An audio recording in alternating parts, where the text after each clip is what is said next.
Amen. Sige po, hanap po kayo ng upuan. Marami pong bakanting upuan. So, hindi natin problema po ang upuan. Upo na po tayo. Ayan.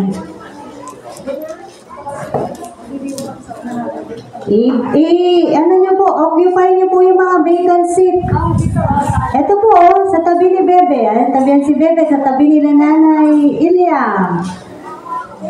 Ayan. Ayan, may natapon pong tubig.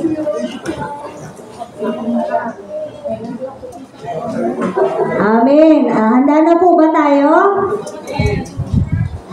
Amen po ba? Handa na po ba ang lahat? Amen. Amen. Sige nga, patingin nga ng Biblia. Labas niyo po yung mga Bible ninyo dahil ang araw po na to, palagi natin sinasabi, ay araw ng Panginoon. Nag-aaral po tayo ng salita ng Diyos, kaya kailangan meron kayong binabasa. Amen. Amen. So, magpe-pray po tayo ng may kaarawan bukas. Ayan, bukas po, Debo ni Maria. Yehey! Sarado. Bahala kayong mag-isip kung ano yung sarado. Basta sarado. Sarado sila Marvin. Sarado sila Marvin. Ayan po, bukas po, 18th birthday ni Marian. Amen. November 11. Tama ako naman. Ayan. At may ganap sa kanilang school. Depends niya.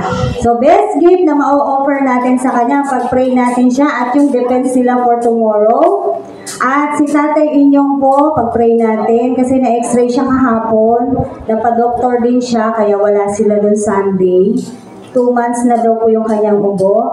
At si Ate Esther ay ooperahan na po on November 28. Kilala niyo po si Ate Esther. Amen. So sa 28 po, nakaschedule na po siyang operahan sa kanyang breast cancer. Kaya patuloy po tayong manalangin. Inaanyayahan ko po ang lahat na tumungo at tayo po ay manalangin na. Amen.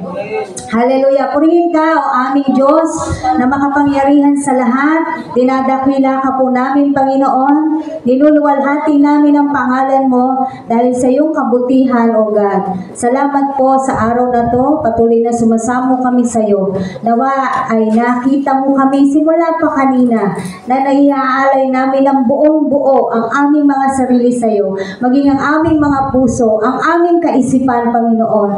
Na ito, O Diyos, ay nakapokus lamang sa iyo at wala ng iba. Yes, marami kaming alalahanin, marami kaming kabigatan, maraming mga pagsubok, maraming mga pinagdadaanan, pero kami, Panginoon, ay patuloy na nagtitiwala sa iyo dahil meron kaming malaking Diyos, meron kaming buhay na Diyos na kayang gawin ang lahat ng bagay dahil ikaw mismo ang nagsabi, walang imposible sa iyo, Panginoong Jesus. Kaya salamat po, Panginoon. Dalangin namin si Marian sa kanyang kaarawan bukas. Lord, salamat sa buhay niya. Salamat sa panibagong taon na minsan pa ibibigyan mo siya, Panginoon, ng very fruitful year, Lord God. At tunay nga, Panginoon, ikaw ang nakakakilala sa kanya ng higit dahil ikaw ang may likha sa amin, Panginoon. Alam mo ang ninanasan ng puso niya, O Diyos, on her special day, Lord God. Nawa, O Diyos, pagkaloob mo sa kanya ang ninanais ng kanyang puso, lalo na po sa kanyang pag-aaral, on their defense tomorrow, Panginoon. Be with them, be with her, Lord God. We ask for your knowledge and your wisdom. Be upon her, Lord God. Tulungan mo po siya, Panginoon. And we always trust you, Lord God, that your children are the head and not the tail, Panginoon. Kaya inaangkin po namin to, Panginoon. Salamat, i-bless mo po siya at maging blessing po siya sa kanilang paaralan, sa kanyang mga kaklase. Ganun din, Lord God, si Tatay Inyong, Panginoon, na matagal na kanya yung kanyang pag-ubo. Lord, na x-ray siya kahapon. We pray na wala po silang makikita na hindi maganda sa x-ray ni Tatay Inyong, Panginoon. Everything is clear, Lord God. Everything is clean sa mga lungs niya, Panginoon, sa kanyang respiratory system, Panginoon. We pray sa kanyang pag-ubo tumubo, mawala na po, maglaho na po ito, Lord God. Ang mga nagpapahirap sa kanya, ganun din kay Nanay Elia, yung mga pagkalayo nila, Panginoon, patuloy na, Lord, sa iyo po namin to pinagkakaloob, Lord. Sabi mo nga, cast all our anxiety to you, Lord, because you cares for us, Lord God. That's why, Lord God, alam namin, Panginoon, bibigyan mo na ng kaginhawahan, physically, Lord God, si Tatay Inyo and si Nanay Ilyang, Panginoon. Ganun din, Lord, si Ate Esther, na nakaschedule ng kanyang operation sa November 28, Panginoon. Lord, salamat. Alam namin, nangyayari ang lahat ng bagay dahil sa iyong kalooban. Tawa, Panginoon, tinataas namin ang araw na to, Panginoon, na maging matagumpay ang araw ng operasyon niya, O Diyos. Gamitin mo yung mga doktor, yung mga nurses, lahat na hahawak sa kanyang katawan, Panginoon. Anoint their hands, bless them, Lord God, and give them knowledge, Panginoon, and wisdom na galing sa iyo, O Diyos, na mabunot, matanggal nila talaga lahat ng ugat, ng breast cancer, ng bukol na yan, in Jesus' name, Lord God. And we ask for your financial provisions also. Dahil, Panginoon, hindi po biro ang na-o-hospital. Kaya dalangin namin yung mga pagpapala, Panginoon, na nagmumula sa iyo, Lord God. Hindi namin alam saan nanggaling, pero alam namin na ikaw ang magkakaloob because you are our Jehovah Jireh, our great provider, and you are our Jehovah Rapha, our great healer, Panginoon. Kaya salamat po. At sa bawat isa na naririto, alam mo ang laman ng puso namin, maging ng isip namin ngayon, O Diyos. Ikaw na po ang siyang bahala, Panginoon, na mangusap sa bawat isa, and we continue to welcome the presence of the Holy Spirit in our midst. We have the best visitor, Panginoon, sa araw na to, Panginoon, kundi ikaw lamang, O Diyos. Wala kaming ibang itataas, kundi pangalan mo lang sa lugar na to. In Jesus' name. Amen. Amen. Hallelujah.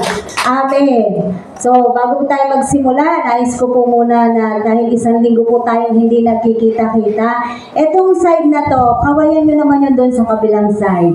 Baka kasi hindi kayo magkakakilala eh. Magkakakilala ba kayo? Magkaka-close ba kayo? Ito naman kabila, kaway po kayo sa kanila. Kaway-kaway, ayan. Ngayon, batiin natin yung katabi ninyo. Ayan, good morning. God bless you. Ayan po. Namiss kita. Ayan. Totoo yan ha. Namiss natin ang bawat isa. Amen. At eto po, mag-aaral na po tayo ng salita ng Panginoon. Nung nakaraang linggo, natatandaan po natin yung pinag-aralan natin nung nakaraang linggo. In all your ways, acknowledge God. So let's make it a point, even up to now, na lahat ng ginagawa natin, mabibigyan po natin ng kaluguran ang ating Diyos. Amen. Sa paanong paraan na mabibigyan natin ng kaluguran ang Panginoon sa ganitong uri ng pagsamba? Anong sabi sa Romans 12 verse 1? Offer yourselves as a living sacrifice, holy and acceptable to God. Ganoon po natin mabibigyan ng kaluguran ang ating Diyos sa pamamagitan po ng ating pagsamba. Amen. So marami pong bagay yan, hindi na po natin babalikan. Binigyan ko lang po ng paalala sa bawat isa sa atin. Ngayon po pag-aralan natin, why do we need to submit to God's Word? Bakit kailangan nating mag-submit? Salita lang naman yan. Ito po ay gawa lang naman ng tao. Bakit kailangan mag-submit sa salita ng Diyos? Ito ay gawa lang ng tao, sinulat lang ng mga tao. Amen. Totoo po yan. Ilang writers meron ng Biblia? Hoy, nag-training kayo, di ba? Ilang writers meron ng Bible? Naku po, walang makasagot. Ano na yung mga tinitry natin? Parang gusto kong magbigay ng surprise. Ano ngayon niya? 40! More than 40. Yan, average niya po 40. Amen. Ayan, sinasabi ko sa inyo, nagtitrain kayo. Ayan. Doon yan sa book 1. Doon pa lang po yan sa book 1. Inaral na po natin yan. Yan, bakit kailangan natin mag-submit dito? Gawa lang ng tao yan. Nilikha lang na ay sinulat lang yan ng tao. Now, why do we need to submit our lives to that? To this word? Sa Biblia na to. Amen. Bakit kaya? Ngayon po, aalamin natin ang sagot. Bakit kailangan nating mag-submit? Ano ba ibig sabihin ng submit? Magpasakop sa madaling salita. Amen. Kung titignan po natin yung mga pinagmulan po ng salitang submit, meron din po dyan na obey, obedience. Magpapasakop ka, you are under, and you need to obey. Maliwanag po, sa John 1, verses 1 to 3 po, ang verse natin ngayon. John chapter 1. Marami na pong may alam ng verse na to. John chapter 1, verses 1 to 3. Buksan po natin ang ating mga Biblia.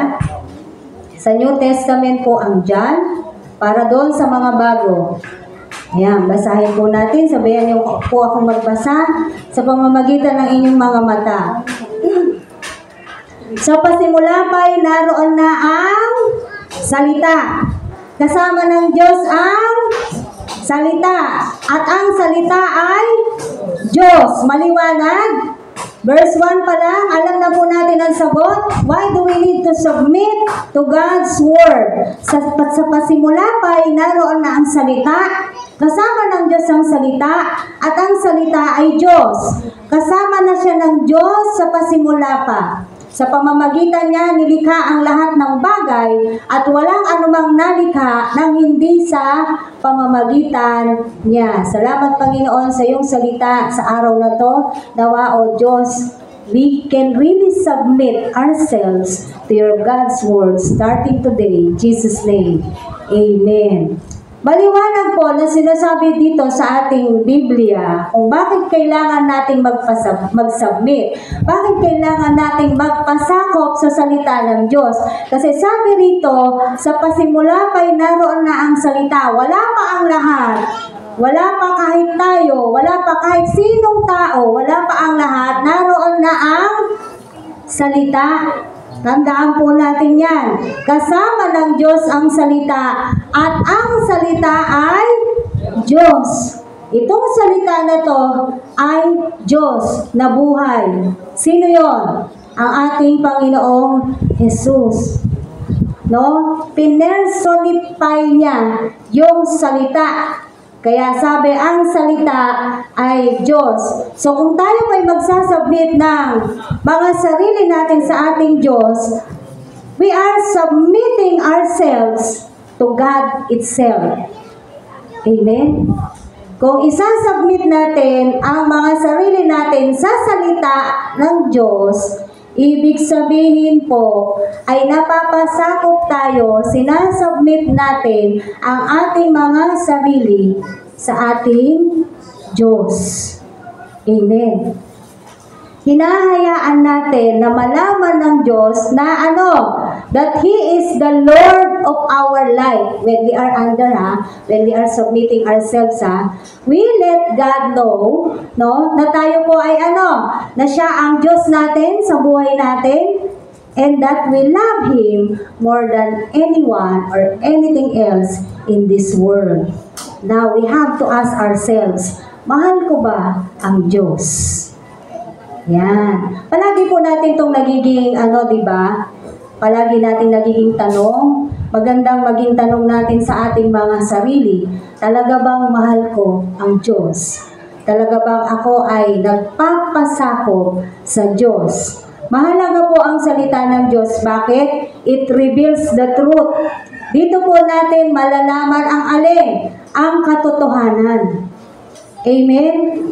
Sa katotohanan, doon po tayo mapapalaya. Sa pamamagitan ng katotohanan, tayo po'y mapapalaya sa lahat ng ginawa ng kaaway sa ating buhay. Simula nung hindi pa po tayo kumikilala sa ating Panginoon. Tanging ang salita lamang ng Diyos, ang katotohanan at magpapalaya po sa atin. And through the Word, we can learn how to follow God's will. Sa pamamagitan po ng salita ng Diyos, natututunan natin o nalalaman natin ano ba ang kalooban ng Diyos sa buhay ko. Amen. Kayo po ba? Ano po bang layunin niyo sa buhay niyo? Alam niyo ba yung sagot?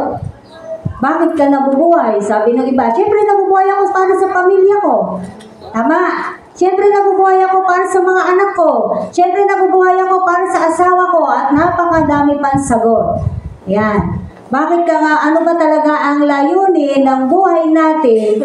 Bakit tayo nilikha ng Diyos? Ano ang purpose ng God sa buhay natin? Dapat malalaman natin ang katugunan at kalooban ng Diyos sa bawat isa sa atin. Maganda po ang layunin ng Diyos sa mga tao. Yun nga lang, dahil marami po ang hindi nagpapasubmit o hindi nagpapasakop sa salita ng Diyos, kaya pumangit. No? Pumangit, nawala. No? Hindi nakikita ano ba ang kalooban ng Diyos sa kanilang buhay. Ano ba ang layunin ko sa buhay na to? Bakit ba ako nabubuhay? Sabi nung kape, para kanino ka bumabangon? Diba? Alam niyo po yung commercial na yon sa kape? Para kanino ka bumabangon? Anong instant na sinasagot natin? Kung para kanino tayo bumabangon, diba? Instant na sinasagot natin ay sa tao. Tama. Ang unang sa isip natin, bumabangon ako kasi kailangan ako ng pamilya ko. Pero the real reason why we live is because of God. Dahil po yan sa Diyos. Kasi kung ayaw na ng Diyos na mabuhay ka, wala na tayong magagawa. Kahit na ang dahilan mo, bakit ka nabubuhay, ay para dun sa tao. Kapag ka, ang Diyos na po ang nagdesisyon, sinong makakapagpigil sa Kanya? Di ho ba wala? Amen? Ano nyo yung gusto ko pong ma-absorb nyo, makuha nyo talaga sa inyong puso at sa inyong isip yung pinag-uusapan natin, the weight and the value of God in our life. Na ganun siya kahalaga, ganun siya kaimportante sa buhay nating mga tao. Na hindi siya yung basta, okay, linggo ngayon, kailangan sumamba. Hindi siya basta ganun lang eh. Ano yung Lunes hanggang Sabado mo? Ano mo ba yung value ng Diyos sa buhay mo? Na ganun siya ka-powerful. Ganun siya makapangyarihan. Yung Diyos na sinasabi natin, yung Diyos na sinasamba natin. Kasi sabi niya sa Isaiah, hindi babalik sa akin ang mga salita ko na hindi yan magaganap. Kaya kung anong sinabi niya dito sa Biblia, all these things, lalo na yung nasa pahayag, mangyayari. Ganun siya makapangyarihan. Kung anong nais niya, pwede niyang gawin. Amen po ba?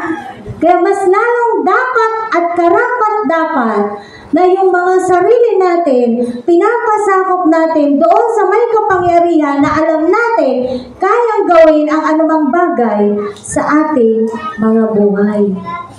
Bakit? Siya yung Diyos, tayo, tao lang. Amen. Now, why do we need to submit to God's Word? May mga essential aspect po tayo na pag-aaralan. May ilang bagay po tayong babanggitin dito na ito po ay ibabahagi ko sa inyo dahil napag-aralan din namin nung umattend kami ng Reformation Anniversary last October 31 doon sa Dasma. So what are the essential aspects o bakit kailangan nating mag-submit sa God's Word? Unang-una, Scripture or the Word of God is necessary. Ano yung necessary sa Tagalog? Kailangan. Amen. Anong kailangan mo sa salita ng Diyos? Mga kapatid, dito lang naman natin makikita at makukuha ang ating kaligtasan. Amen? So, Scripture is necessary for us to be saved. Para maligtas po tayo, kailangan natin ang salita ng Diyos. Sinasabi na po ng salita ng Diyos, hindi dahil sa magagandang gawa mo, sa mabubuting gawa mo, o dahil mabait ka, doon ka maliligtas. Hindi. Ano sabi? Dahil pa rin sa Diyos, kaya ka maliligtas. Ephesians chapter 2 verse 8. Ano sabi? Linawin lang po natin para makita po natin yung ating, mas gawin nating maliwanag yung ating pinag-aaralan. Efeso 2. Tama ba ako? Ephesians 2:8. For by grace, you have been saved. Tama, ano po? Ephesians chapter 2 verse 8. Pero sabi rito sa Tagalog, dahil sa kagandahang loob ng Diyos ay naligtas kayo sa pamamagitan ng inyong pananalig kay Kristo, at ang kaligtasan ito'y kaloob ng Diyos, hindi mula sa inyo. Kahit kanino sa atin, kahit sino sa atin, hindi natin kayang iligtas ang ating mga sarili. Kahit yung katabi nyo, o kahit yung pinakamamahal ninyo na tao, hindi kayo niyan kayang iligtas. Sa panahon na darating na ang ating Panginoong Hesus, walang pwedeng makapagligtas at walang may kayang iligtas tayo kung hindi ang ating Diyos lamang. Dahil yon sa kagandahang loob niya, at dahil sa ating pananalig sa ating Panginoong Hesus, hindi mula sa atin. Dahil hindi natin kayang gawin kung anong ginawa ng ating Panginoong Hesus. Amen. O, pwede nyo sabihin, bakit? Meron na rin nagpapapako ngayon Tama, may nagpapapako ngayon. Napapako sila. Amen? Sige, granted, may nagpapapako ngayon. Yung bang nagpapako na yon, walang kasalanan yon? Malinis ba yon? Perfecto ba yon? Banal ba yon? Anong sagot? Hindi. Tanging banal, perfecto, malinis, ang kayang makapagligtas. Amen? At makagawa para hindi po tayo makaranas ng anumang kapahamakan, ginawa na ni Jesus. Kaya kahit kaya nilang magpapako, that is useless and that is nonsense. Wala pong halaga yun. Amen. So, Scripture is necessary for us to be saved. Bakit? Nandito lahat ang kapahayagan ng Diyos. Paano tayo maliligtas? Nandito rin sa salita ng Diyos. Sino ang Diyos? Kailangan makilala natin ang Diyos. Anong nagagawa ng Diyos? Amen? At kailangan maunawaan natin ang ating pagkalikha, maunawaan natin yung existence natin dito sa mundo na to, and the existence of God. Nandito lahat yun sa Biblia. Wala po tayong ibang maaaring pagkuhanan ng impormasyon patungkol po sa ating Diyos kung hindi ang Biblia lamang. Amen. So, Scripture is necessary. So, ang ibig ko po sabihin na Biblia, 66 books po yung tanggap. Kasi meron po mga Bible na nagko-consist ng 78 books. Meron po 100 plus books na Bible. Para lang po sa inyong kaalaman, ang tanggap po ay 66 books lamang. 39 sa Old Testament at ilan sa New Testament? 27. So, yun po ang tanggap. Dahil yun ang kinasihan ng Diyos. The rest, nasosobra sa 66, hindi po yun tinanggap. Amen. So, Scripture, pangalawa, bakit kailangan natin mag-submit sa salita ng Diyos? Scripture is inspired by God. Inspired by God. 2 Timothy 3:16-17 po. Ikalawang Timoteo. Buksan po natin ating mga Biblia. Scripture is inspired by God. 2 Timothy chapter 3 verses 16-17. Ito po, tingnan po natin, basahin po natin. Lahat ng kasulatay, kinasihan ng Diyos, katulad ng sinasabi ko just a while ago, at magagamit saan? Sa pagtuturo ng katotohanan, sa pagpapabulaan sa maling aral, sa pagtutuwid sa likong gawain, at sa pag-akay sa matuwid na pamumuhay, Sa gayon, ang lingkod ng Diyos ay magiging handa sa lahat ng mabubuting gawain.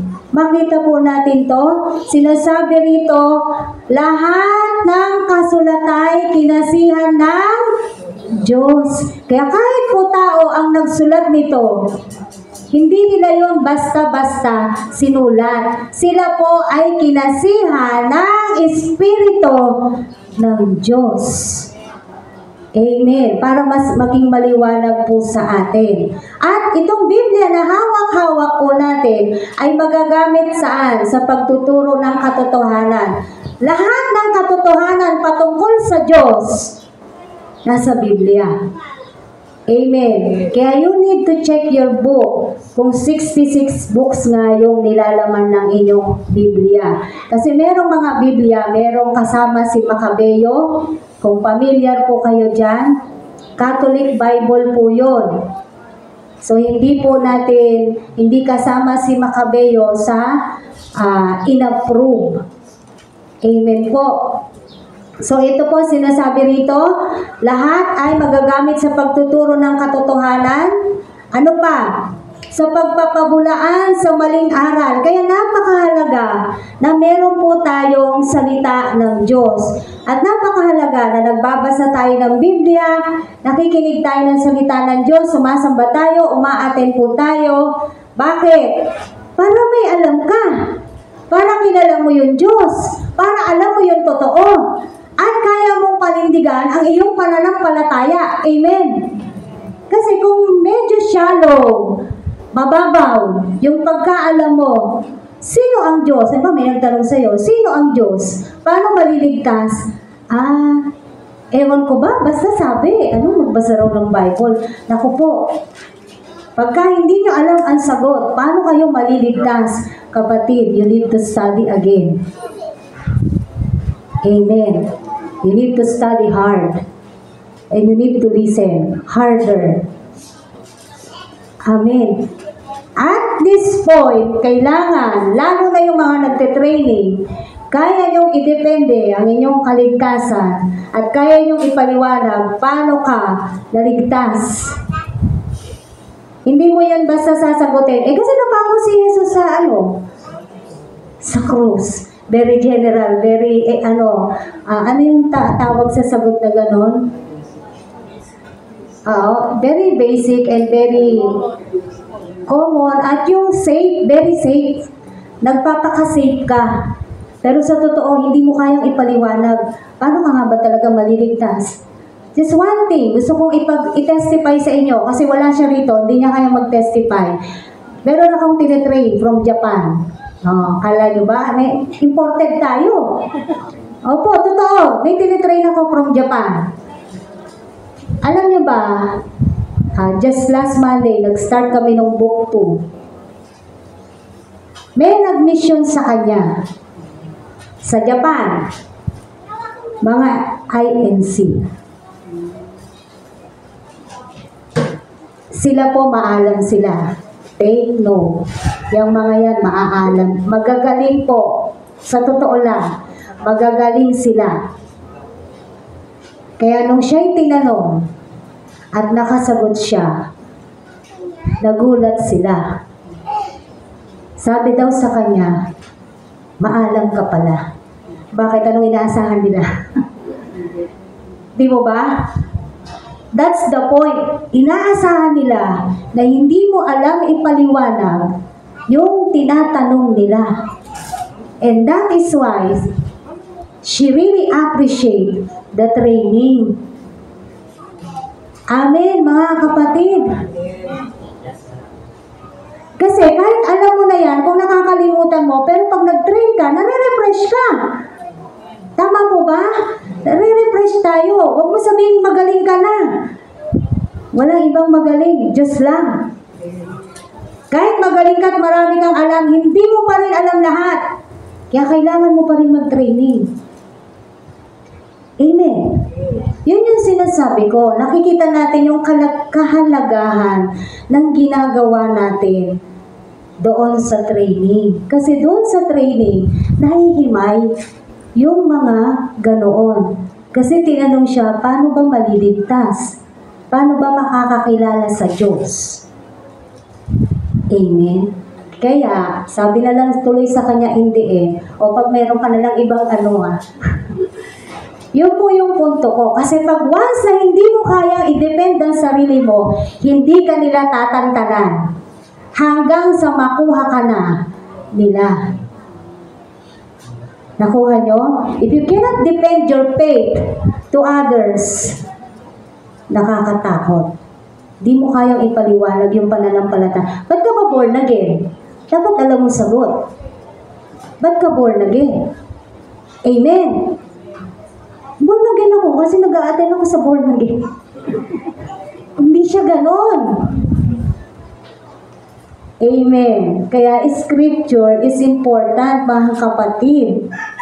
No? Ano bang sabi niyan? Sa pagtutuwid sa likong gawain. At kapag may alam ka, pag may narinig ka na wala sa Biblia, medyo kakawang ka na. Amen? Medyo kakawang ka na. Pag sinabi nila si Jesus ay tao lang, maniniwala ba kayo? Si Jesus ay tao lang. Hindi, dapat hindi. Kakawang ka na pag ganyan na yung sinasabi sa'yo. Amen. Bakit? Wala yon sa Biblia. Hindi yon totoo. Amen. Kaya nagagamit siya, napakaganda niyang gamit para pabulaanan ang mga maling aral. Marami na pong maling yung kinoconsider nilang false teacher and false teachings ngayon. Kaya po muli, binabalik-balikan natin, mag-iingat po tayo sa social media dahil napakarami na, sa sobrang dami na ng mga nagtuturo. Amen? Dami nang nagtuturo. Let us be careful sino yung talagang papakinggan natin. Dahil napatunayan na natin na yung isang magaling na hinahangaan natin, tayong lahat humahanga sa kanya, pati siya na-deceive. Ngayon, medyo tahimik, hindi ko po alam kung ano, pero mas maganda kung siya, babawi. Amen? No?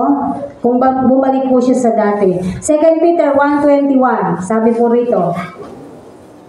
2 Pedro. 2 Peter chapter 1, verse 21.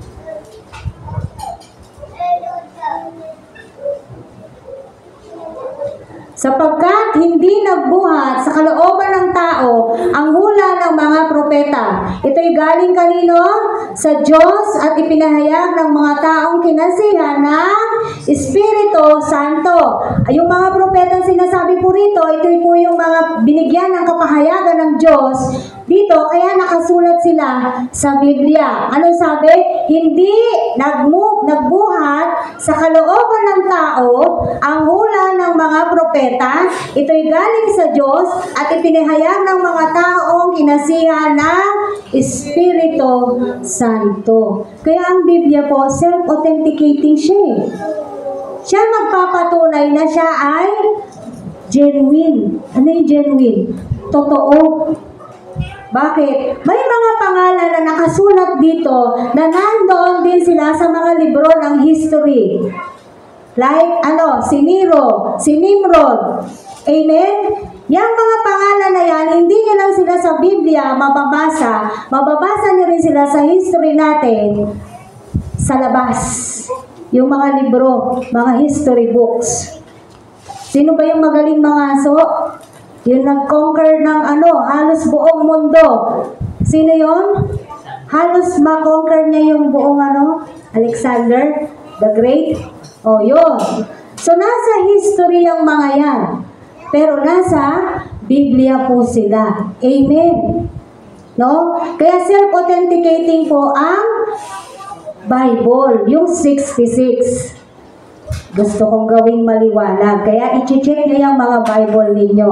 Amen. Number 3, Scripture is infallible. Anong ibig sabihin ng infallible? Incapable of error. Ano yung incapable of error? Hindi siya pwedeng magkamali. Wala siyang kakayanang magkamali. Yun po yung ibig sabihin ng infallible. Amen? Ibig sabihin, ito po ay certain, sigurado.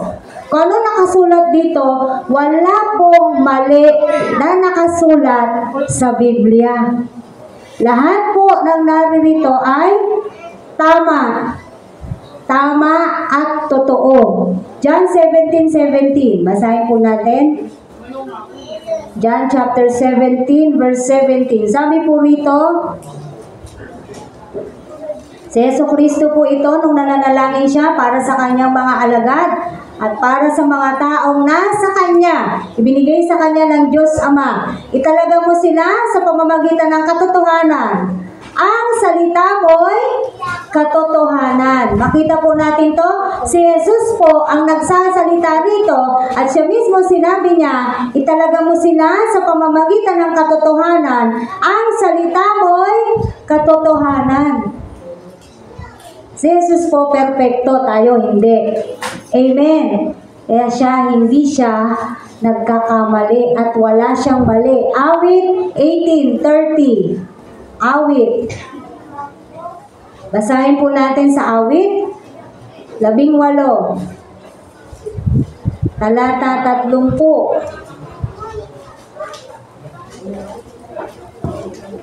Awit chapter 18 verse 30. Ang Diyos na ito ay ganap ang gawa at maaasahan ang kanyang salita. Siya ay kalasag ng mayroong nasa at naghahanap ng kanyang kalinga. Anong sabi? Maaasahan ang kanyang salita. Bakit? Kasi buhay ang salita. Bakit? Kasi buhay ang Diyos natin. Amen. Kaya nga, pagka nagkakamali ka, nagkakasala ka, hindi ba nababagbag ang kalooban mo, nalulungkot ka na, kapag meron kang nagawang hindi maganda, bakit? Kasi tayo ay pinananahanan na ng banal na spirito. At ayaw ng Diyos hanggat maaari na tayo ay narurumihan. Bakit? Pinaliguan niya na tayo. Nilinis na po tayo ng Diyos. Kaya kung ano man yung mga kasalanan natin noon, huwag na po natin siyang balik-balikan. Bakit? Nilinis na tayo ng Diyos. Simula nung tayo po ay nanampalataya at nagdesisyon na sumunod sa ating Diyos, ialay natin ang ating buhay sa Kanya. Amen? That's the time na nagsimula na yung buhay din po natin ay magkaroon ng pagbabago. Without God, hindi po natin kayang baguhin ang kahit na sino, maging ang ating mga sarili. Hindi ba hirap na hirap tayo? Sabi ng mga tao, kahit ako noon, ayan, sasapit na naman ang bagong taon. Magagawa ng New Year's resolution. Diba? Ay, sa bagong taon, hindi na ako maninigarilyo. Narinig ko yan sa asawa ko eh. Sa bagong taon, hindi na ako gaganito, gagawa ng ganyan, ganyan, ganyan. Maganda naman sa pasimula, napatuparan. Pero nung lumalaon na uli, ayun na, balik na sa dati. Bakit nagbabalik sa dati? Kasi hindi pa lubos na naisusuko sa Diyos ang buhay. Amen. At hindi mo talaga kaya na, kasi ikaw yung nagdesisyon eh. Hindi talaga natin kaya sa ating mga sarili lamang na baguhin ang ating mga sarili. Amen? Sa tulong ng Diyos, sa pamamagitan ng kanyang mga salita na pinananampalatayanan po natin, binabago po tayo ng Diyos araw-araw. Bakit? Sa pagbabasa mo, sa pakikinig mo ng salita ng Diyos, meron ka ng mga natututunan. Nandito kasi lahat eh. Paano ka mamuhay ng matuwid? Amen? Ano ba yung mga ayaw ng Diyos? Nandito lahat yan. So mangungusap sa iyo ngayon yung banal na spirito na nananahan sa iyo.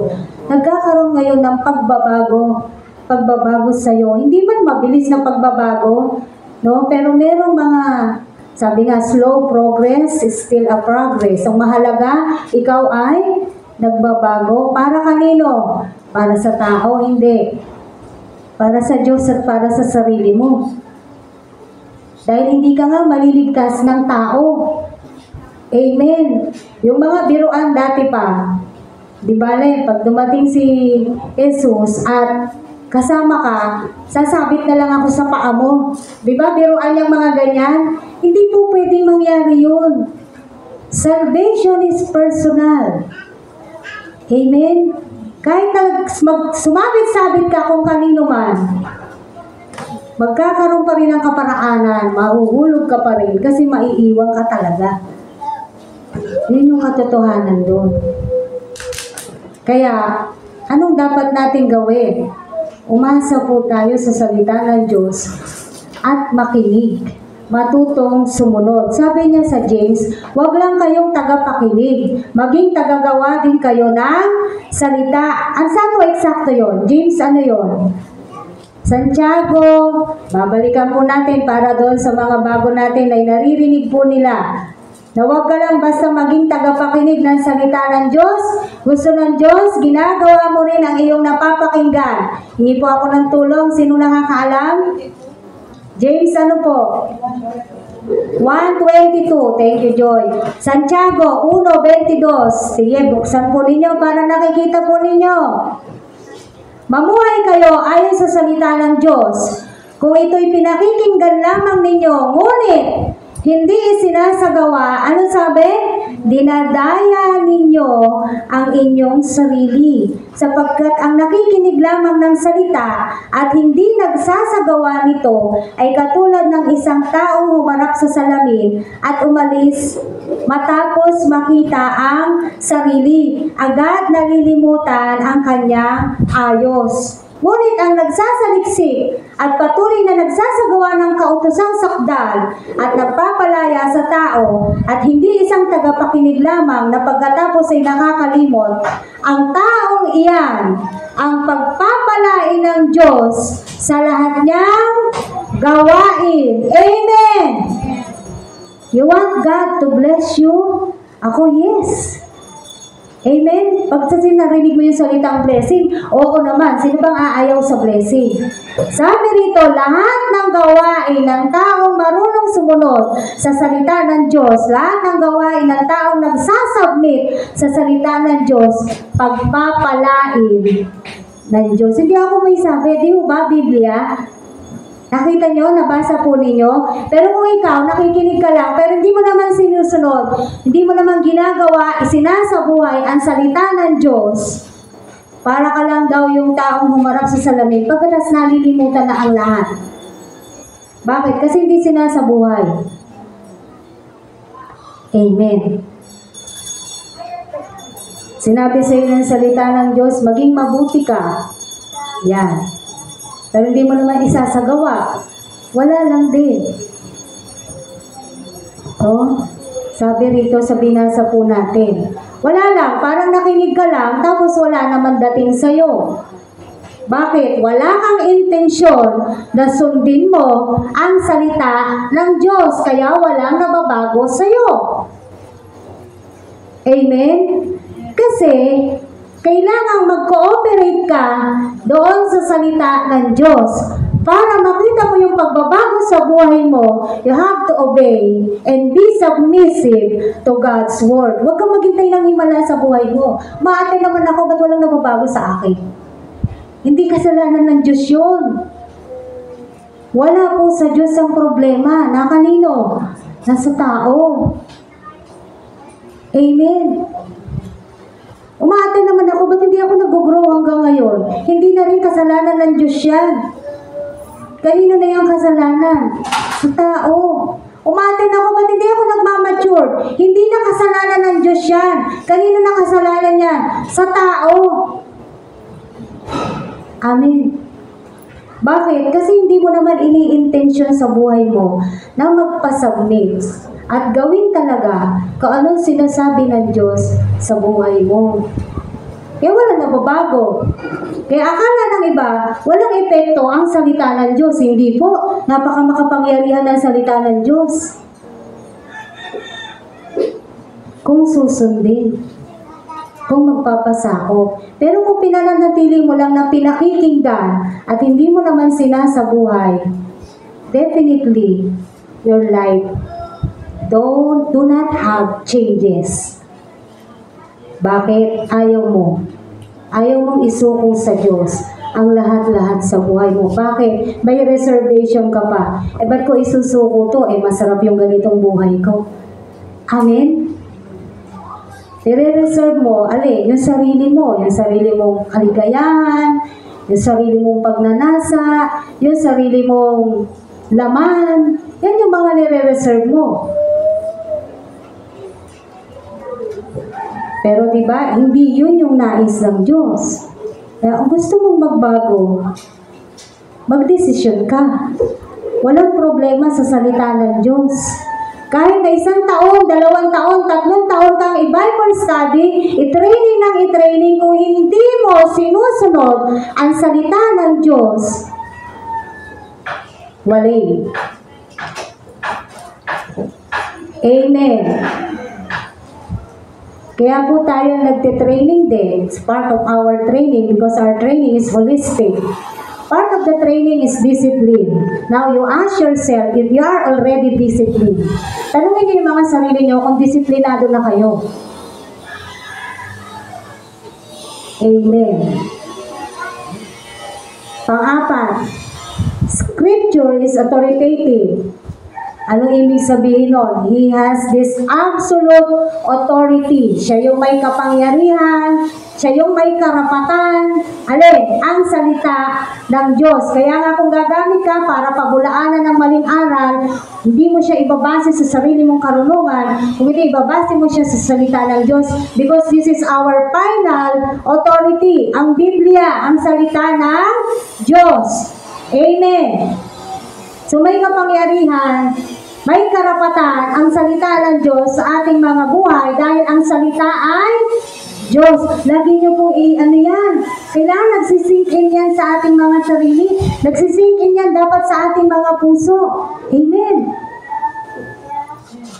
I'm just wondering, I am praying today na talagang kayo, nag-iisip kayo, na talagang sumasa inyo, nauunawaan ninyo ang salita na pinag-aaralan po natin sa araw na to. Na talagang ina-absorb ninyo, ginugusto ninyo na kayo ay baguhin ng Diyos, tayong lahat ay baguhin ng Diyos, tayong lahat ay paunlarin ng Diyos, sa pamamagitan ng pagsunod, pagpapasakop sa kanyang salita. Amen. Why? Siya po yung may karapatan sa atin. Lahat-lahat sa atin, maging sa ating mga buhay. Panglima, Scripture is clear. Maliwanag po ang salita ng Diyos.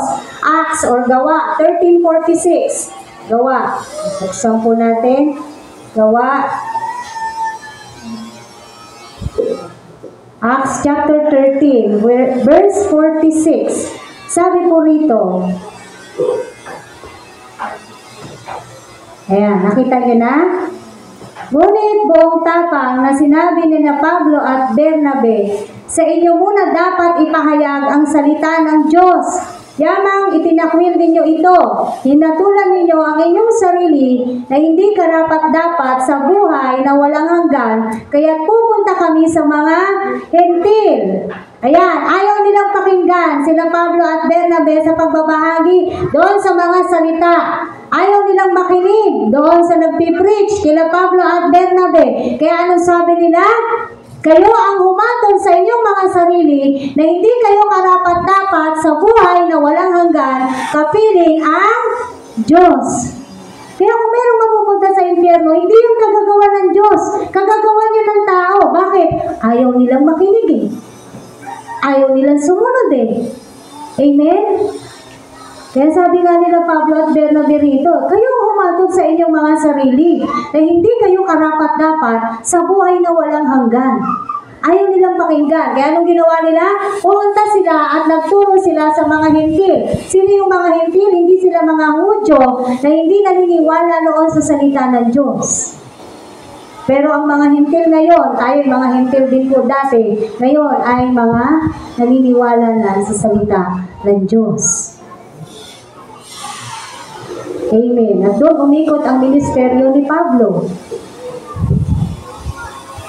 Ano pa po? Deuteronomy 6 verse 7. Deuteronomy chapter 6 verse 7. Sabi po rito,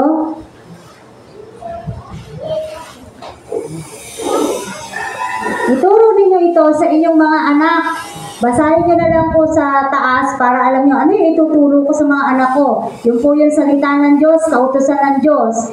Ituro ninyo ito sa inyong mga anak, sa loob at labas ng inyong tahanan, sa oras ng paggawa at pamamahinga, sa lahat ng lugar at sa lahat ng panahon. Tuloy natin sa 8. Ipulupot ninyo ito sa inyong mga kamay bilang tanda. Itali sa inyong noo. Isulat sa mga hamba ng inyong pinto at mga tarangkahan. Bakit? Para hindi natin makalimutan ng salita ng Diyos. Ano sabi? Ituro ninyo ito sa inyong mga anak. Kaya, ang mga magulang, sila po ang dapat nagtuturo ng salita ng Diyos sa kanilang mga anak. O ang anak gustong-gustong pumunta sa church, dapat ang magulang matuwa na ang kanyang anak ay napunta sa church. Dahil yun po ang talagang dapat katungkulan ng mga magulang na ilapit ang kanilang mga anak sa Diyos. Kaya kahit mga batang katulad po nila ay tinuturuan po natin, pinagtsatsagaan natin turuan dahil po sabi sa New Testament, Jesus loves the little children. Amen. Saan sila makakarinig ng salita ng Diyos? Praise God kung nakakarinig sila ng salita sa inyo bilang kayo'y mga Kristiyanong magulang. And at the same time, pag nandito sila, makakarinig din sila ng salita ng Diyos dahil merong mga nagtuturo din po sa kanila. Katungkulan ng magulang na turuan ang kanyang mga anak ng salita ng Diyos. At maliwanag po yan na sinasabi ng salita ng Diyos. Parang sa panahon ngayon, yung mga mag-aaral, anong sabi ng mga magulang? Kaya kita dinala sa eskwelahan para matuto ka. Tama, no? Diba yan yung sinasabi nila? Lalo na kung ang anak nila po ay nasa private school. Parang nabili na nila yung teacher. Kung magalit-galit sa teacher, kala mo nabili na nila. Parang nasa kanila lahat na ng karapatan dahil sila nagbabayad sa kanilang tuition fee. Okay lang naman yun, pero yung sobra-sobra hindi maganda. Ang gusto ko sabihin ganito, tama naman, dapat silang matuto sa eskwelahan. Pero sino unang guro dapat? Di ba magulang? Kanino ba unang lumaki yan? Doon na ba sa school? Hindi. Kung yan ay natuto na sa loob ng bahay, you can be assured na pag ang anak mo nasa eskwelahan, maayos siyang estudyante. Maayos siyang bata. Bakit? Maayos siyang naturuan sa loob ng bahay. Amen. Pang-anim, Scripture is sufficient. Acts 17:11. Gawa 17:17 po. Verse 11. Sabi po rito, mas mabuting kausapin ang mga Hudyo noon kaysa mga taga-Tesalonika. Wiling-wili sila sa pakikinig sa pangangaral ni Pablo at sinasaliksik araw-araw ang mga kasulatan upang tingnan kung totoo nga ang mga sinasabi niya. So, sino yung nagtuturo? Si Pablo. Anong ginagawa ng mga nakikinig? Sinasaliksik. Alam niyo po yung sinasaliksik? Hindi lang nila basta chinecheck kung nasa Bible nga. Ano ibig sabihin ng nagsasaliksik? Nagre-research sila. Inaalam nilang mabuti. Tama ba yung sinasabi niya? Totoo ba yung sinasabi niya? Nasa Biblia ba yung tinuturo niya? Yung po yung pagsasaliksik. Amen. Bakit din nila sinasaliksik? Gustong-gusto, sabi nila dito, di ba? Gustong-gusto nila. Actually, hindi nga gusto eh. Willing-willing sila. Balikan nyo. Willing-willing sila sa pakikinig, sa pangangaral ni Pablo. Sino dito willing-willing na nakikinig ng salita ng Diyos? Amen. Thank you sa mga sumagot. Yung iba, ewan ko lang. Kung willing-willing. O inip na inip. Tagal ni Pastor. Ang inip-inip. Diba, no? Kaya alam nyo, yung mga ibang churches ngayon, hindi ko nila lahat. Yung mga ibang churches ngayon, sinusunod nila kung anong gusto ng tao. Gusto ng tao ngayon, maikli, mabilis. Kaya sa loob ng isang oras, tapos lahat ang gawain. Just to please men. Kasi mabilisan ang buhay ngayon, kaya kailangan lahat mabilis. Yan mga ganyan po.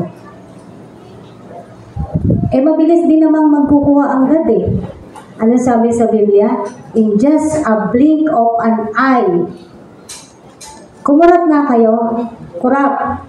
Ganon kabilis, di ba? Ganon kabilis manunundo ang Diyos. In just a blink of an eye, mangyayari ang mga bagay na pinag-aaralan natin dito sa Biblia. Parang isang araw, gigising ka, madadatnan mo na lang sa katabi mo, damit niya, naiwan ka na pala. Totoo po yan. Naiwan ka na pala, maiiwan yung damit. Siya, nasundo na, ikaw, naiwan. Ganun po kabilis. Kaya mga kapatid, simulan sa araw na to, kahit ayaw ninyo, pag-aralan ninyo na maging willing-willing kayo sa pakikinig. At magsaliksik din po kayo. Parang ganito, dahil willing-willing sila, gustong-gusto nila yung pangangaral, nagsasaliksik sila. Yung parang pag-uwi, nag-aano pa sila uli. Tinitignan, binabalik-balikan pa yung kanilang pinag-aralan, yung kanilang natutunan kay Pablo. Binabalik-balikan pa nila. Bakit? Gustong-gusto nila yung pangangaral. Gusto nila yung mga pinangaral sa kanila. And through that, isa sa paraan kung paano natin napi-please or na-acknowledge ang ating Panginoong Diyos. Amen. Marami po tayong kinawiwilihan. Tama. No, marami po tayong gustong-gusto sa mundo na to. So kung nakakapagbigay po tayo ng oras doon, panahon doon, bakit hindi rin sa salita ng Diyos na magsasaliksik, nag-aaral ng salita ng Diyos? Ang inyo po bang mga Biblia ay nabubuksan kapag hindi linggo? Kung hindi linggo, nabubuksan nyo po ba yan? O sinasaliksik nyo pa ang sinasabi, binabasa, inaaral. Ano ba to? Hindi ko maintindihan eh. Totoo po ito. Meron sa Biblia na mahirap siyang unawain. Kahit po ako. Amen? So, ano gagawin? Pag-aralan mo. Marami na pong source ngayon. Hindi na po tayo mahihirapan. Na hindi katulad noon. Noong panahon na nag-aaral kami, para makabasa ka ng mga libro at para makompleto namin noon yung aming mga thesis, pumunta pa kami sa National Library. From Pampanga, lumuwas kami. Kasi yung mga kinakailangan naming libro, wala doon sa lugar namin. Kung hindi namin gagawin yon, hindi kami makakagraduate. Sa thesis kasi yon. Ganon. Diba yung kasi gusto mo eh. Gusto mong makapasa, syempre. Ano pa't nag-aaral ka, tas hindi mo rin lang pala gugustuhin makapasa. Naano niyo po yung punto? Nag-born again ka na. Ano ba't nag-born again ka? Kung ayaw mo rin lang palang makasama ang Diyos habang buhay. Pareho lang. Tama? Logic lang. Ganun lang yun. Nandito ka na eh. Eto ka na eh. Sabi mo, born again ka. Pakita mo sa Diyos, born again ka. Submit to His Word. Pakita mo sa Diyos na nabago ka na nga. Submit, magpasakop ka sa salita ng Diyos. Hindi yung katulad kanina sinasabi sa Santiago, napakinggan mo lang dito, paglabas ng iglesia, anong tinuro sa inyo ng pastor nyo kanina? Anong kadalasan sagot ng mga taong ganyan? Na walang intensyon, ano nga ba yun? Nalimutan ko, ano nga ba yung pinag-aralan namin kanina? Hindi mo ba ganyan? Madalas, nalilimutan na. Ano ba yung tinuro? Kasi kung yan ay talagang sinapuso mo, ang turo sa amin kanina, ganito, i-acknowledge daw ang Panginoon. mag-submit daw sa salita ng Diyos. Kaya pag-aaralan kong gawin na magpasakop sa salita ng Diyos. Ganyan ba, mga kapatid? Amen. So, scripture is sufficient po. Anong sufficient sa Tagalog? Sapat. Sapat-sapat na. Wala ka nang kailangan pa. Ulitin ko, pwede naman kayong magbasa ng ibang reference books. Kung kayo'y nag-aaral, nagsasaliksik, wala pong problema yon. Pero ang Biblia, sapat na para na malaman mo ang lahat, ang buong katotohanan, paano ka mabuhay na may karangalan, paano magkaroon ng buhay na walang hanggan, lahat nandito na, sapat-sapat na. The Bible is sufficient. Awit 119 verse 93. Sabi po rito, Awit 119 verse 93. Pag binasa po natin to, personalize siya. Amen? Ano yung personalize? Ikaw yung nagsasabi niyan. Tama? Ang utos mo, susundin ko. Di ko ito tatalikdan. Pagkat dahil sa utos mo, ako ngayon nabubuhay. Amen. So sabi rito, ang utos mo, susundin ko. Di ko ito tatalikdan. Hindi niya tatalikuran, hindi ko tatalikuran. Pagkat dahil sa utos mo, ako ngayon nabubuhay. At maaaring magkaroon ng buhay na walang hanggan sa piling ng Diyos. So the only source of divine revelation is what? The Bible. Anong tawag natin sa Bible in Latin word? Sola Scriptura. Amen. Nung nakaraang linggo, nabanggit ko po, Soli Deo Gloria. Ano ibig sabihin ng Soli Deo Gloria? Ano po? To God be the glory. Sa Kanya po ang lahat ng kaluwalhatian.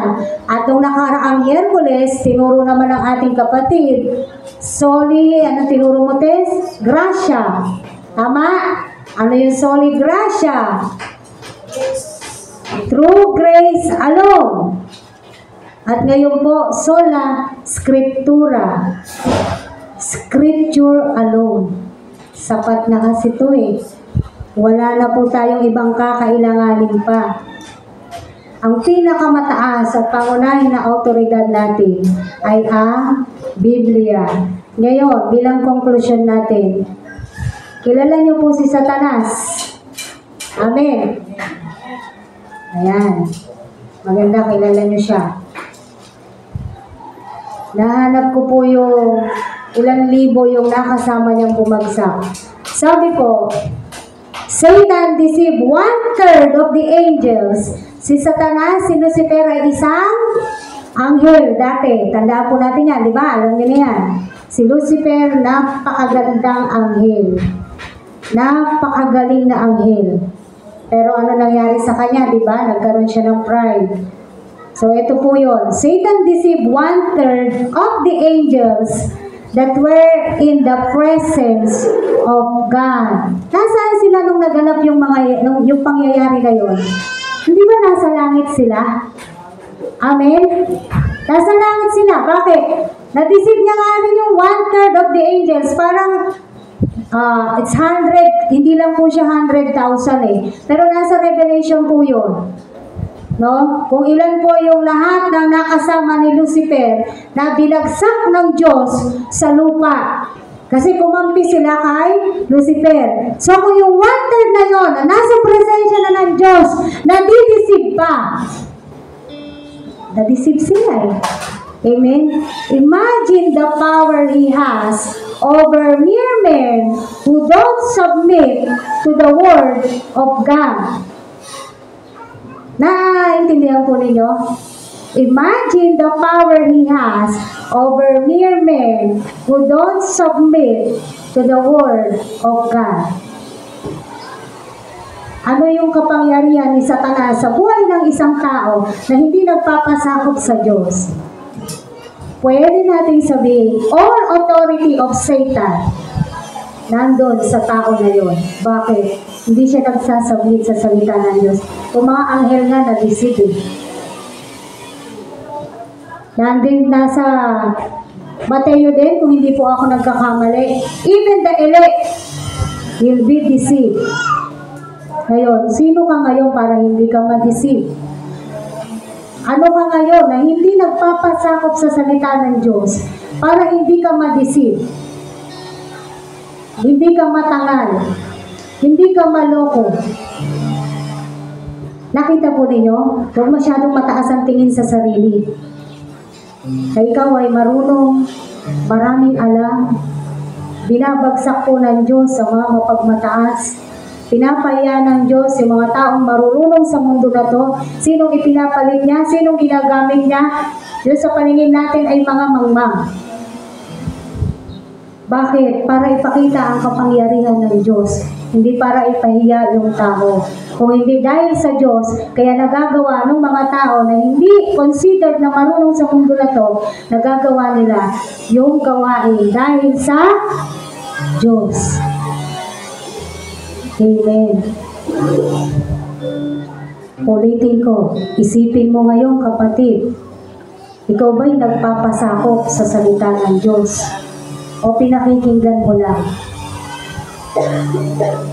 It is time to decide for yourself if you are just a hearer but not a doer.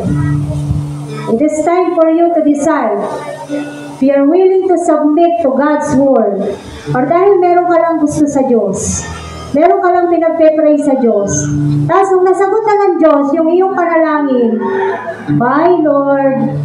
Diba ganyan? Pag nakuha na yung gusto, nasagot na ng Diyos yung kanilang panalangin, teka, busy ako eh. Hindi mo na maakuha. Wala nang panahon sa Diyos. Sino ba nagbigay ng panalangin niya? Noong una, lapit na lapit sa Diyos. Tinugon ng Diyos. Nung tinugon ng Diyos, wala akong panahon eh. Ano sinusukli ng tao sa Diyos? Naiintindihan po natin ito? Di ba? Ganun lang ba talaga lumalapit ang tao sa Diyos kapag ka may kailangan, may pinagpe-pray? Hindi pa kasi kompleto yung prayer request ko, kaya umatin ako. Pero pag kompleto na to, bye Lord. Wala na uli. Anyayahan mo sa gawain ako, may pasok ako, wala akong time. Di ba ganyan? Amen po.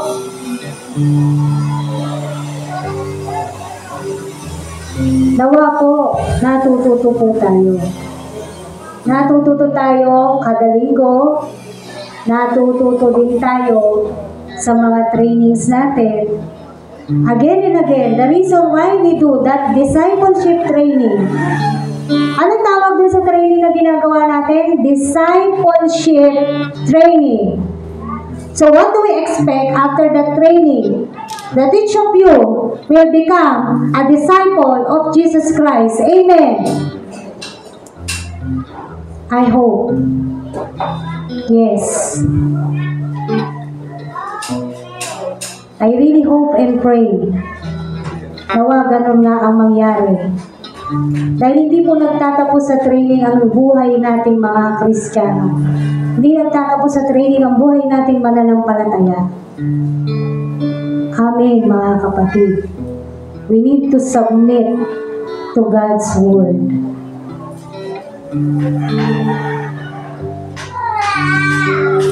We need to obey God's word. And we need to give our best to our God. Bakit hindi mo bibigay ang best mo? Best God siya. Amen? Ang araw po ba ng linggo'y pinaghahandaan natin? Na-excite ba kayo kapag darating ang linggo? O ano kaya susuot ko bukas? Amen? Nagaganyan po ba kayo? Masaya ba kayo na nagpe-prepara kayo kapag malapit na ang araw ng linggo? O it's the other way around? Bayan, linggo na naman bukas. Naano niyo yung kaibahan? O bayan, linggo na naman bukas. Wala naman pong problema sa damit. Tama? Walang problema sa damit. Huwag lang kayong magre-revealing dress dyan. Ang gusto kong ipunto, yung puso mo. Dahil excited ka sa gawain na makapakinig ng salita ng Diyos, pinaghahandaan mo ang service, ang worship service. Nakita niyo yung kaibahan? Wala kong espesyal sa damit. Anong meron na kaibahan sa puso? Paano mo pinaghahandaan yung linggo, yung Miyerkules, yung Biyernes? Ay, may gawain na naman kami sa linggo. Yes, maaga ako. Amen. Mga kapatid, tumatanda tayo. Paulit-ulit na lang tayo sa oras. Isa lang ibig sabihin nun. Hindi tayo natututo. Kapag paulit-ulit, hindi tayo natututo. Kasi paulit-ulit tayo nagre-remind eh. Nakuha nyo? Tama? Tama.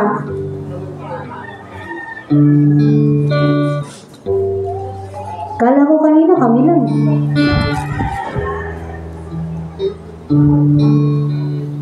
Anyway,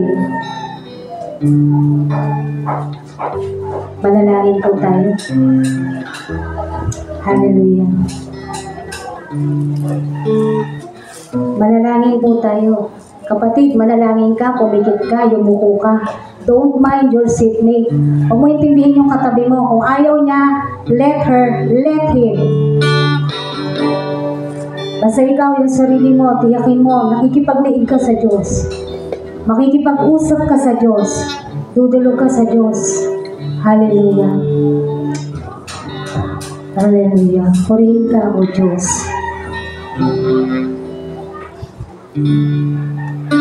Truly, Lord God, your word is powerful. Very, very powerful, Lord. Nakasulat nga yan sa Hebrews 4:12 kung gaano kabisa, kung gaano katalas ang salita mo. Hindi po nangangahulugan na hindi umi-epekto ang salita mo sa bawat isa. It is because of us and in our decision kung paano nagkakaroon ng bisa yung salita mo sa aming mga buhay. Kami rin yung nakakaalam, God. Yung sarili namin at ikaw mismo ang nakakaalam kung nagsasubmit nga kami sa salita mo. Kung nagpapa-under nga kami, nagpapasakop kami sa iyo, O Diyos. Kasi kung nagpapasakop kami sa salita mo, nagpapasakop kami sa iyo bilang ikaw ay aming Diyos. Lord, we're not getting any younger. Ang mga edad namin hindi po pabawas, padagdag. We pray, Lord God, kung paano padagdag yung mga edad namin. Ganon din yung pananampalataya namin. At yung pagnanasa naming lahat na makasunod sa iyo. Yung pagnanasa naming lahat sa salita mo, O Diyos, na matuto kami, Panginoon. Yung pagnanasa naming lahat, Panginoon, na maipakita sa iyo, O Diyos, na kami nga ay mga anak mo. Salamat, Panginoon. Salamat po. Matagal mo nang pinatunayan na mahal mo kami.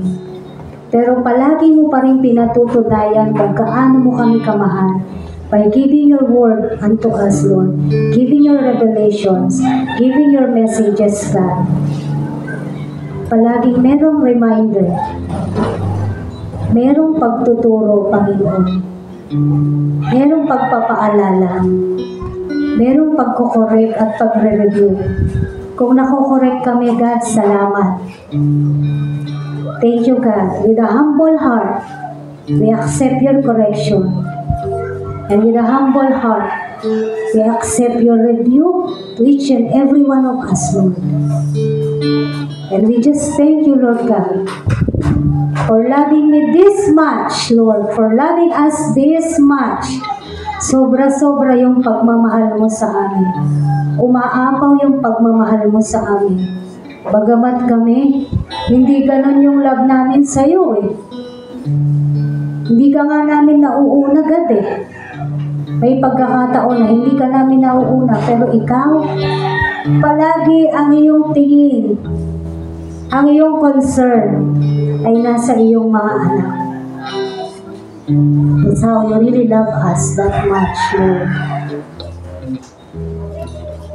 May we grasp that love, Lord.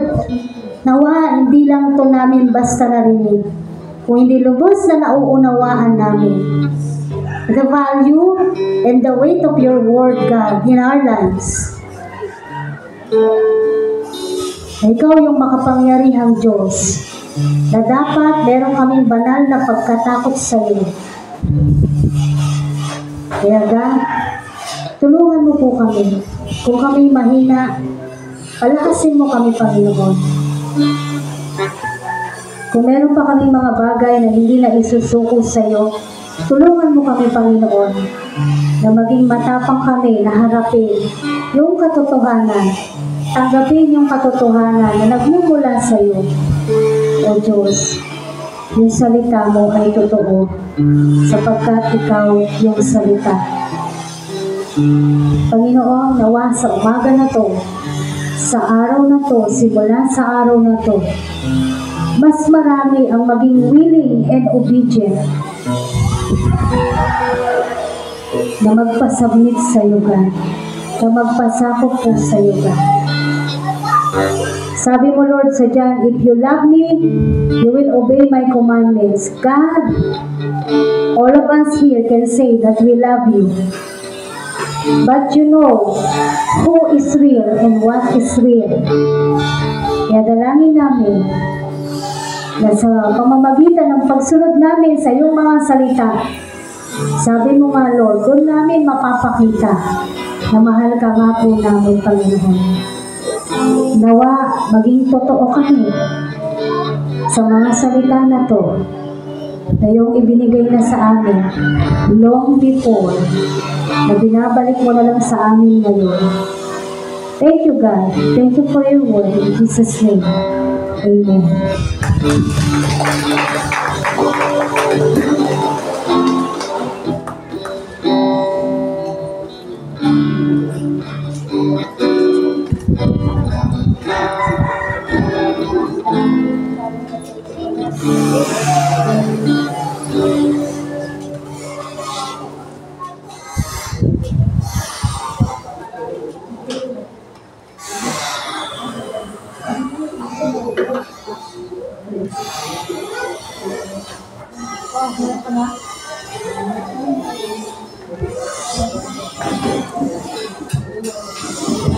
Yan po. Lumako naman po tayo sa ating pagkakaloob.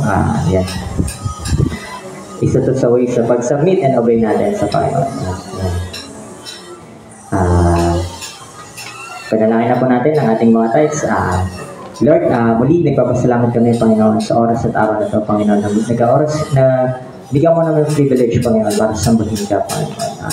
Lord, ininadalangin namin, Panginoon, ang bawat tithes, Panginoon, and offerings, Panginoon, nakataas para sa iyo, Panginoon. Lord, we are praying na makatulong to, Panginoon, sa pagbuo, Panginoon, ng iyong church building, Panginoon, and lahat ng kailangan, Panginoon, ng iyong bahay-sambahan, Panginoon. Alam niyo yung pangangailangan, Panginoon, ng aming bahay-sambahan. Both physically, Panginoon, spiritually, Panginoon. Kaya dinadalangin namin, Panginoon, na makatulong ito, Panginoon. Mas mag-grow pa lalo, Panginoon, ang iyong bahay-sambahan, Panginoon. Dinadalangin ko, Panginoon, ang bawat isa, Panginoon, na nagkaloob, Panginoon, sa araw na ito, Panginoon, na more blessing, Panginoon, ang ibibigay niyo sa bawat isa sa amin, Panginoon. Gayon din, Panginoon, sa hindi pa nakapagkaloob, Panginoon, dinadalangin ko, Panginoon, na more blessing, Panginoon. Iparamdam mo sa bawat isa sa amin, Panginoon, kung gaano ka kasarap mag-provide, Panginoon, ng iyong mga blessings, Panginoon. Hindi ka nag-uulang, Panginoon, hindi ka nalilate, Panginoon. You're always on time, Panginoon, and you always, Panginoon, binibigay yung mga pangangailangan namin, Panginoon. Kaya na pong bahala, Panginoon, sa buhay ng bawat isa, Panginoon, sa sambahayang ito, Panginoon. Jesus name pray, Amen.